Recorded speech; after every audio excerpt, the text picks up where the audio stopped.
Have you ever thought how times change, but basic principles, be it selling or success, don't?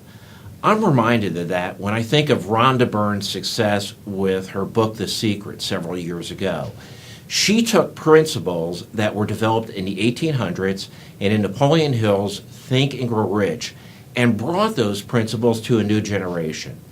Hi, I'm Ken Smith, Director of Health Products with Assurity. As I've been doing the Critical Steps training, I've talked about Frank Bettger's book, How I Raised Myself from Failure to Success in Selling. When the book was written in 1947, it was a different world. But the book contains principles that are applicable to us today and our industry today, just as they were in 1947. I'll share some of those principles with you in this blog and the next two blogs. Frank Bettger was a baseball player in the minor leagues. He was fired from a team because the manager thought he was lazy.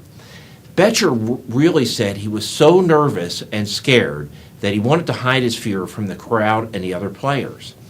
The manager told him, put some enthusiasm into it. So he ended up with a lower level team and did not feel very enthusiastic. But he began to act enthusiastic. He made up his mind that no one would ever accuse him of being lazy again. He wanted to establish himself as the most enthusiastic player in the league. That led him all the way to the major leagues. He said acting enthusiastic did two things for him. It overcame his fear and made his nervousness work for him, and it affected the other players on the team. They became enthusiastic. Frank Bettger was failing as a life insurance salesperson. He was anything but enthusiastic about selling life insurance. In fact, he was out looking for other jobs. He heard a talk on the power of enthusiasm. That made him think about the active principle and how enthusiasm saved his baseball career. He applied it to his first meeting the next day, and he was on his way to success in our industry. Many times, we wait for the feeling and then take the action. And that's backwards. You take the action and then the feeling follows. As he says in the book, to become enthusiastic, act enthusiastic, and then you will feel enthusiastic. I can tell you, life is a lot more fun when you're enthusiastic.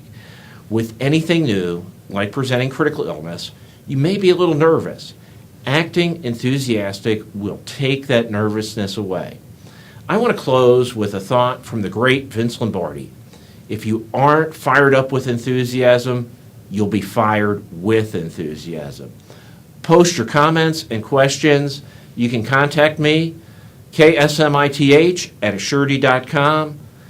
I'm Ken Smith, and until next time, thank you.